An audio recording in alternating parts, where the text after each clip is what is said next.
اعوذ باللہ من الشیطان الرجیم بسم اللہ الرحمن الرحیم۔ السلام علیکم ورحمۃ اللہ وبرکاتہ۔ عزیز طالبات، پچھلے سبق میں آپ نے نون ساکن اور تنوین کے قواعد سے سبق شروع کیا، یعنی نون ساکن اور تنوین کے 4 قاعدے ہیں: اظہار، اخفاء، ادغام اور اقلاب، اور آپ پہلے 2 قواعد سیکھ رہے ہیں، اظہار اور اخفاء۔ اظہار معنی ظاہر کرنا، یعنی نون ساکن یا تنوین کے بعد اگر حروف حلقی میں سے کوئی حرف آ جائے تو غنہ نہیں کرنا، اظہار ہوگا۔ حروف حلقی 6 ہیں: حمزہ، ہا، عین، حا، غین اور خا۔ تو یعنی نون ساکن یا تنوین کے بعد آپ نے دیکھنا ہے، اگر حروف حلقی ہیں تو غنہ نہیں کرنا۔ اور دوسرا قاعدہ ہے اخفاء، یعنی چھپانا۔ نون ساکن یا تنوین کے بعد حروف اخفاء میں سے کوئی حرف آ جائے تو اخفاء ہوگا، یعنی نون ساکن اور تنوین میں غنہ کریں گے۔ غنہ کا مطلب ہے ایک الف کی مقدار ناک میں آواز لے جانا۔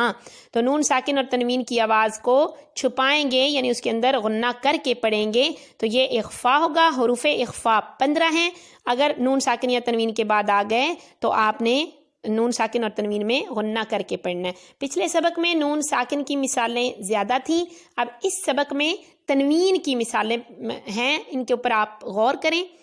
سمیع علیم، عین کے اوپر 2 پیش، اس کے بعد عین حروف حلقی میں سے ہے، اظہار۔ سمیع علیم، سراعا ذالک، اب 2 زبر کے بعد ذال ہے تو اس لیے 2 زبر کی آواز میں غنہ کر کے پڑھا، سراعا ذالک، سراعا ذالک۔ یتیما ذا مقربۃ، خلق عظیم، صعیدا زلقا، یومئذ زرقا، قرضا حسنا، قولا سدیدا، بقلب سلیم، ملاق حسابیہ۔ اس طرح آپ نے پورے قرآن کریم میں بھی غور کرنا ہے۔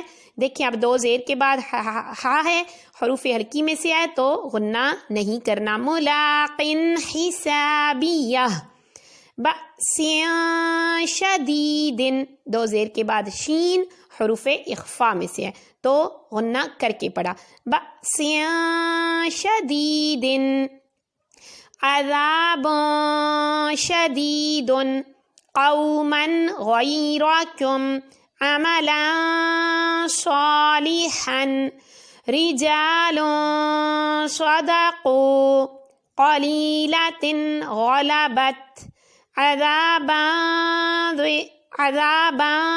ضعفا، 2 زبر کے بعد ضاد حروف اخفاء میں سے ہے، عذابا ضعفا، مسفرۃ ضاحکۃ، علیم خبیر، سبحا طویلا، 2 زبر کے بعد تو ہے تو غنہ کر کے پڑھا، سبحا طویلا، سماوات طباقا، رفرف خضر، سحاب ظلمات، نفس ظلمت، قوما فاسقین، سبلا فجاجا، ثمنا قلیلا، فتح قریب، رسول کریم، کراما کاتبین۔ صدق اللہ العظیم۔